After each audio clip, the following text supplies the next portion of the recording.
Hi, everyone. Today, I want to yank the Arabists chain a little and talk about Phoenician food. Um, um, Human food is, in a lot of ways, human history and human culture. French anthropologist Igor de Garine wrote that man is the only mammal to have subjected his foods to complex transformations, intruding upon their natural state of being in multiple forms, plying them through time and space, and rendering them a unique cultural expression. Indeed, man's culinary action, spanning food acquisition from hunting and gathering and fishing and farming and harvesting and domesticating, culminating in the consumption of foods in a variety of prepared recipes. This is a uniquely human process, and in that sense, it is part and parcel of group, not to say national tradition. Regional and local cuisines are the spawns of a geographic space, a landscape, a microclimate, if you will, a terroir, to use an apt French term, that all of these sort of conditions impart their own specificities to particular food traditions and culinary traditions and ancestral palates. Human foods are the product of peculiar human geologies, spawned by fields, by vineyards, by terraced groves, and threshing floors, all sculpted and transmitted by ancient human hands, evoking certain dishes and drinks and cooking ware. Um, in the case of us, the Phoenicians, the Lebanese words ijje and jurn is, speaking about these things is partaking of an act of belonging to and identifying with a specific social group, characterized by its specific food habits. In that sense, food is indeed history and culture. This is especially salient in the way in which we may appreciate or not the culinary traditions of others.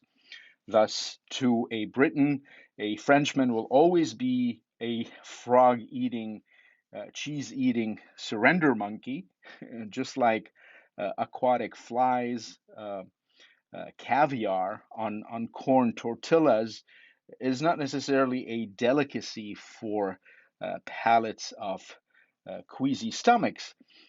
Food is therefore a form of cultural expression, and when one imposes or prohibits certain foods, one may in fact be engaging, respectively, in a cultural expression and suppression, not to say cultural imperialism. Conversely, cooking and sharing one's food, indeed bragging about them and flaunting one's recipes and culinary prowess, is an affirmation of cultural pride, reinforcing collective affective ties at the bases of group and personal memory and historiography. Indeed, culinary affections and cravings for certain foods are seldom only personal recollections or nostalgic yearnings.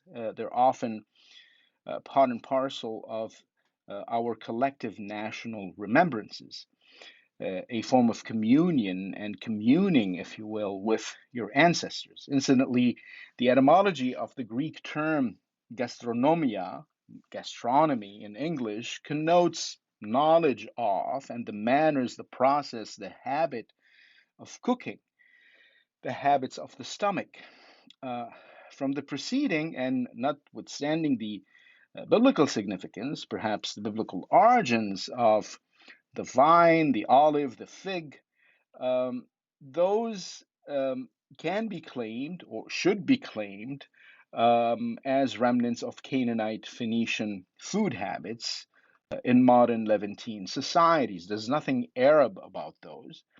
Um, at least relative to Lebanon, where Phoenician filiation is an explosive topic. There are those who claim that nothing ties modern Lebanon, much less their food and drink, to the Phoenicians.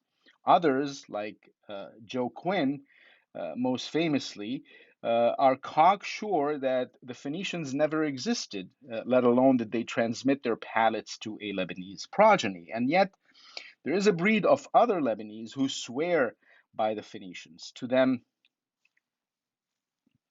I'm guilty of that. To them, to us, Phoenicia and Phoenicians fertilize Lebanon and its history, roaming its physical and human geology, like the Seine meanders through Paris and seeds its memory. In a sense, claim the Phoenicianists, my people, the modern Lebanese speak the Phoenicians' language, eat the Phoenicians' food, pour out the Phoenicians' libations, live in maritime cities and mountain hamlets that still breathe Phoenicia, and uh, bear the Phoenicians' dainty traces in local toponymies, place names, in modern synagogues and churches and mosques built on Phoenician temple remains. Indeed, the modern Lebanese, their voracious joie de vivre, their mercantile spirit, their love of adventure, and their all out hedonism are nothing if not genetic remnants of the Phoenicians. We haven't yet visited the genetics. I'll leave this to someone else. But to this point, the hedonism of the Phoenicians. Note the Phoenicians were Canaanites. The Hebrews were also Canaanites. The comparison that I like uh, to give in my courses on the topic between the Hebrews and the Phoenicians, between the Israelites and the Phoenicians, is that if the Hebrews were classical antiquities moralizers, the Phoenicians were its bad boys. They were the hedonists of classical antiquity. To this point, as Lebanon was teetering on the edge of destruction in 1975, German historian Gerhard Herm wrote the following description: uh, a reality then that is kind of faltering today, or maybe ancient history. He wrote, "Anyone who goes to the Lebanon can hardly help noticing that he is in one of the homes of world trade. This, the smallest, most beautiful, and by far the most lively of the Eastern Mediterranean states, has as few natural resources as the old Phoenicia that it inherited, and yet it possesses economic capacities which neither the far richer Iraq or Syria can rival. The streets of Beirut, the old Berytus of the Romans, which the Greeks called Berytos, not burritos, um, the streets of this Beirut are packed with traffic. In its main shopping and strolling boulevards, everything is sold which can be sold, from French perfume to Swiss watches to genuine Lebanese hashish.